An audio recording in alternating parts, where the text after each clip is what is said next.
All right, we're about to dive into one of the big ones, one of philosophy's most notoriously difficult books, Martin Heidegger's Being and Time. Yep, I know, it's famous for being a tough read, but stick with me. In the next few minutes, we're going to crack open some of its core ideas about what it really means to exist in the world. Okay, so here's the plan.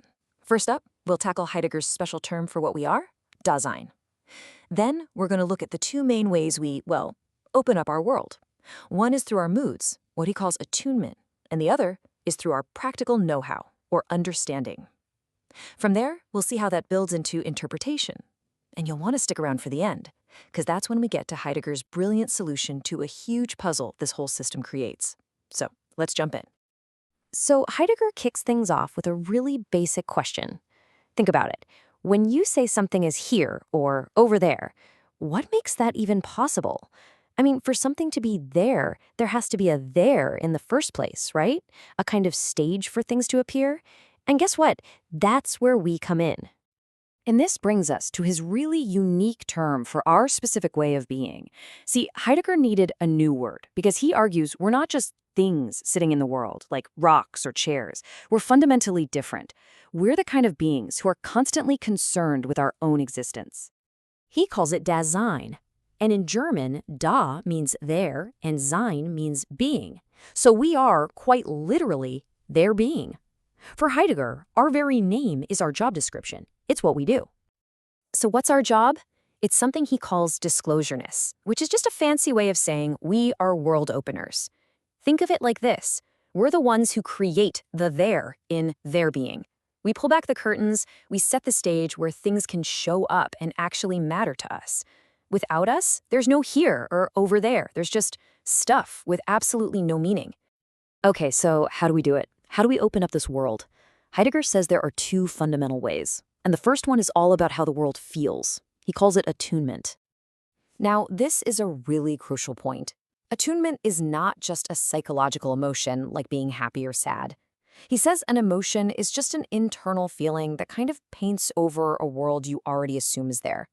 Attunement is way, way deeper. It's the fundamental mood, the existential atmosphere we're swimming in that allows the world to show up for us in a certain way in the first place.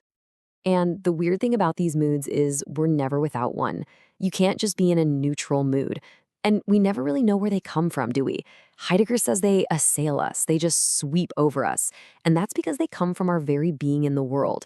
In a way, they actually reveal more about us than our conscious thoughts. A good mood can open up all sorts of possibilities, while a bad one can literally make our world feel smaller, like it's closing in on us. So, to make this a little more concrete, Heidegger breaks down the mood of fear. He argues it's the perfect example of how a mood isn't just some feeling inside us, it actually structures our entire relationship with the world.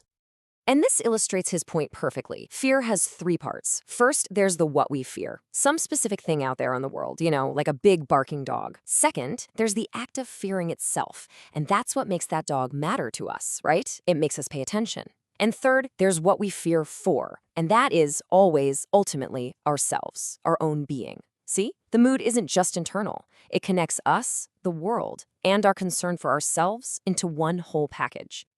Okay, so that's attunement, how the world feels. The second fundamental way we open up a world is through what Heidegger calls understanding.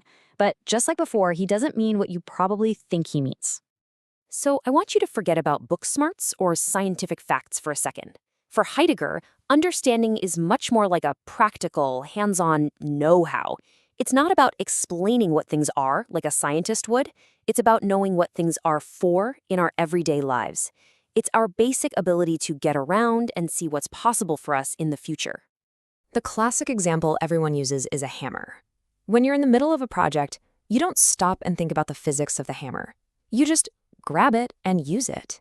You have this practical, non-thinking grasp of what it's for. That intuitive, embodied skill, that's what Heidegger is talking about when he says understanding. Okay, so we have this base layer of practical know-how just bubbling under the surface. Interpretation is what happens when we take that know-how and make it conscious and explicit. It's the next level up. Right, so interpretation is that moment when we articulate our silent understanding. It's when we step back from just using the hammer and we consciously see it as a tool for hammering. We're taking what we knew implicitly and making it explicit. Heidegger calls this the as structure, the moment you see something as something. But, and this is a big but, Heidegger says this act of interpretation doesn't just happen in a vacuum. Nope. It's only possible because we already have this whole pre-existing background context, which he calls a force structure. And this background has three parts. First is forehaving. That's the entire context you're already in, like the whole workshop, the project, everything. Second is foresight. That's when you narrow your focus onto one specific thing. You zero in on the hammer. And finally, foreconception. That's when you form the explicit concept, this thing is a hammer as a tool for hitting these nails. Now, if you've been following along, you might be starting to see a massive philosophical problem brewing here. If our background understanding always comes first and shapes how we see everything, then how can we ever see things objectively? And that's the real dilemma, isn't it? If every single act of interpretation is already colored by our moods, our background, our practical goals, how can we ever claim to have some kind of neutral, objective knowledge of the world as it really is? It feels like we are completely trapped in a perfect, vicious circle. To understand anything, we have to already have a framework of understanding. But that very framework determines what we see. It seems impossible to get outside of our own perspective, to get a clear, unbiased view of reality. But this is where Heidegger pulls his brilliant twist. He looks at this giant philosophical problem that has stumped people for centuries, and he just says the way to solve it is to realize it isn't a problem at all. And here's the absolute knockout punch. That circle isn't some logical flaw we need to escape from. For Heidegger, that circle is the fundamental structure of our existence. Being in that loop, having our being shaped by the world while we, in turn, shape how it shows up for us, that's simply what it means to be human. It's not a bug, it's the core feature of our operating system. And this changes the game completely. The goal is no longer to try and break out of the circle, because that's impossible.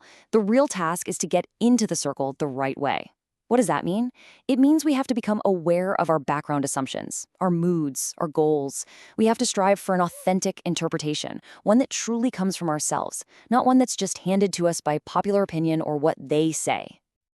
And that leaves us with the final, pretty challenging question for our own lives, right? If we are fundamentally bound to our own perspective, and there is no objective view from nowhere, then what does it truly mean to engage with our world and with ourselves authentically? That's the question Heidegger leaves us to grapple with.